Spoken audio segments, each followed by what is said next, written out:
History I کے پیارے دوستوں، السلام علیکم۔ میں ہوں فہیم جلال۔ ناظرین گرامی، آج کی اس ویڈیو میں ایک شہر بے مثال کو اپنا موضوع بنایا ہے، جس کے کھنڈرات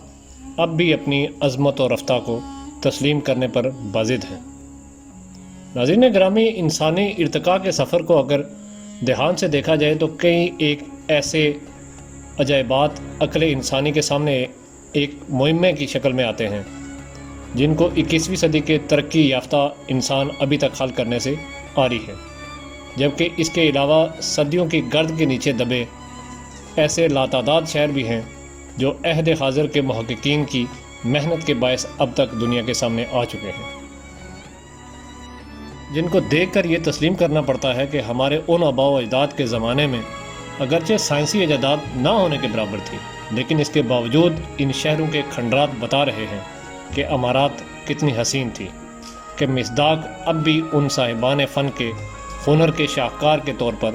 ہم سے داد سمیٹ رہے ہیں۔ جو عمارات آج کل کے سائنسی دور میں بھی بنانا مشکل ہے، ان کو آخر اس دور میں ان لوگوں نے کیسے تعمیر کیا، اور دست آدم کے انہی شاہکاروں میں ایک شاہکار میچو پیچو کے نام سے بھی جانا جاتا ہے۔ یہ لاطینی امریکہ کی سرزمین پر موجود ہے، جو کہ کئی صدیوں تک نگاہ انسانی سے چھپا رہا، اور پھر ایک انسان کی دانائی کی وساطت سے یہ دنیا کے سامنے آ گیا۔ ناظرین گرامی، میچو پیچو محققین کے مطابق 400 سال سے زیادہ عرصے تک چشم انسانی سے یہ شہر پوشیدہ رہا، لیکن پھر اس کے بعد یہ 1911 کا سال تھا جب ایک امریکی محقق ہیرن بنگن نے یہ دعویٰ کیا کہ لاطینی امریکہ کے علاقے پیرو کے مضافات میں ایک ایسا شہر دفن ہے جس کے ڈانڈے سینکڑوں سال قدیم ماضی کے ساتھ ملتے ہیں۔ اور پھر ہیرن بنگن کے اس دعوے کی تصدیق کے لیے جب اس علاقے کی کھدائی کی گئی تو دیکھنے والے حیران تھے کہ زمین کی گہرائیوں میں واقع ہی ایک چھوٹا سا شہر دفن تھا، جس کو میچو پیچو کا نام دیا گیا۔ اور پھر مزید کھدائی کے دوران جب سائنسدانوں نے تحقیق کی تو یہ اندازہ قائم کیا گیا کہ یہ شہر 15ویں صدی کی یادگار ہے، جب یہاں پر ہسپانوی فوجیں حملہ آور ہوئی، جو کہ دراصل اس کی تباہی کا باعث بنی۔ قیاس کیا جاتا ہے کہ انکا تہذیب سے تعلق رکھنے والے لوگوں نے اس علاقے کی خوبصورتی کو دیکھتے ہوئے شاید اس مقام کا انتخاب کیا تھا، جبکہ محققین کا دعویٰ ہے کہ اس شہر کی بنیاد 1438 میں رکھی گئی تھی اور اس کی تعمیر 1472 میں مکمل ہوئی، جو کہ انکا تہذیب کی ایک دل فریب تہذیب کے طور پر اب تک موجود ہے۔ ان کا مزید کہنا ہے کہ جب یہ ہسپانوی فوجیں حملہ آور ہوئی تو شاید اس وقت اس کے مکینوں نے اس کو غیر آباد چھوڑتے ہوئے کسی اور مکان کی طرف رخ کر لیا،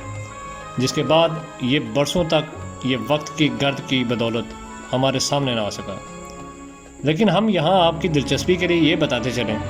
کہ اتنا عرصہ گزرنے کے بعد اگرچہ شہر کی دریافت کو ممکن کر لیا گیا، لیکن صدیوں کے اس سفر میں اس کی عمارتیں اپنے اصلی حسن سے محروم ہو گئی اور کھنڈرات کا منظر پیش کر رہی تھی۔ لیکن پیرو کی حکومت نے اس تاریخی ورثے کو سنبھالنے اور سیاحوں کی دلچسپی کے پیش نظر اس شہر کی متعدد عمارتوں کو از سر نو ان کی اصلی شکلوں میں تعمیر کیا، جن میں ٹیمپل آف دا سن اور روم آف 3 ونڈوز بھی شامل ہیں، جبکہ باقی شہر کی عمارتوں کا بھی ان کی اصلی شکل میں لانے کے لیے کام جاری ہے۔ کہا جاتا ہے کہ 1976 تک اس شہر گمشدہ کی بہت سی عمارتوں کی مرمت کر دی گئی تھی۔ اس شہر کی تاریخی خوبصورتی کے پیش نظر اس شہر کو سال 1981 میں ایک عظیم تاریخی ورثے کی حیثیت بھی حاصل ہوئی، جبکہ بعد ازاں 2 سال بعد 1983 میں اس کو یونیسکو کے عالمی ورثے کی فہرست میں بھی شامل کر لیا گیا، اور پھر مزید 24 سال بعد یعنی 2007 میں عالمی ووٹنگ کراتے ہوئے اس کو دنیا کے عجائبات میں بھی شامل کرتے ہوئے اس کی اہمیت کو عالمی طور پر اعتراف کیا گیا۔ اور اگر ہم اس کے نام پر توجہ دیں تو ہم پر یہ راز کھلتا ہے کہ یہ لفظ یعنی میچو پیچو ہسپانوی زبان کا لفظ ہے، جس کے معنی قدیم آبادی یا قدیم پہاڑی چوٹیاں ہیں۔ ناظرین گرامی، محققین کے مطابق بدقسمتی سے یہ شہر صرف 80 سال تک ہی اپنے مکینوں کی جنت کے طور پر استعمال ہو سکا۔ اس کے بعد ہسپانوی حملے نے نہ صرف اس کی زندگی کو نگل لیا، بلکہ یہ شہر تباہ ہونے کے بعد دنیا کی آنکھوں سے بھی اوجھل ہو گیا۔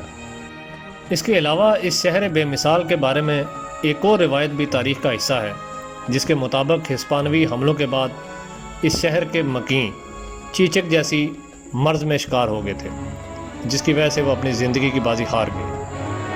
کہا جاتا ہے کہ اس شہر میں 700 سے 1000 تک افراد کے رہنے کی گنجائش تھی، جن میں عملے کے افراد کے علاوہ مذہبی لوگ بھی شامل تھے، جو کہ اس عہد کے مذہبی معاملات کو چلانے اور اس کے متعلقہ فرائض کو سر انجام دینے کے لیے رکھے گئے تھے۔ ناظرین گرامی، اس شہر کے مکینوں کی تہذیب و تمدن پر نظر ڈالیں تو یہ بات سامنے آتی ہے کہ یہ لوگ نہ صرف کھیتی باڑی میں مہارت رکھتے تھے،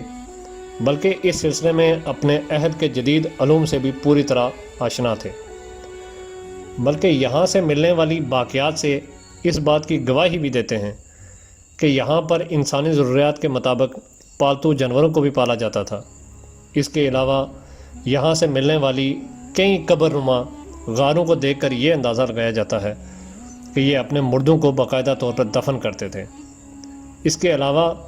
وہاں کی کھدائی سے یہ بات بھی سامنے آئی ہے کہ اس عہد کے انسانوں نے اپنی فصلوں تک پانی پہنچانے کے لیے بھی جدید طریقے اپنا رکھے تھے۔ ناظرین گرامی، یہ ایام کے الٹ پھیر کی کرامات ہی کہہ سکتے ہیں کہ گزشتہ 4 صدیوں سے دنیا کی آنکھوں سے چھپے رہنے والے اس شہر کے انکشافات کے بعد آج اس شہر کی مقبولیت کا یہ عالم ہے کہ ایک سروے کے مطابق نہ صرف دنیا بھر کے سیاح اس گوشہ عافیت کو دیکھنے کے لیے آتے ہیں، بلکہ ہر سال 12 لاکھ کے قریب آوارہ گرد لوگ اس کے کھنڈرات کو دیکھنے کے بعد اس کے معماروں کو کمال داد دیتے ہیں۔ یہ تھی ہماری آج کی ویڈیو۔ امید ہے ویڈیو آپ کو پسند آئی ہوگی۔ ویڈیو پسند آنے کی صورت میں اسے لائک کریں اور اپنے دوستوں کے ساتھ زیادہ سے زیادہ شیئر کریں، اور چینل پہ آنے والے دوستوں سے درخواست ہے کہ وہ چینل کو سبسکرائب کر لیں تاکہ ہمارا آپ سے رابطہ بنا رہے۔ اگلی ویڈیو تک اپنے دوست فہیم جلال کو اجازت دیں۔ اللہ حافظ۔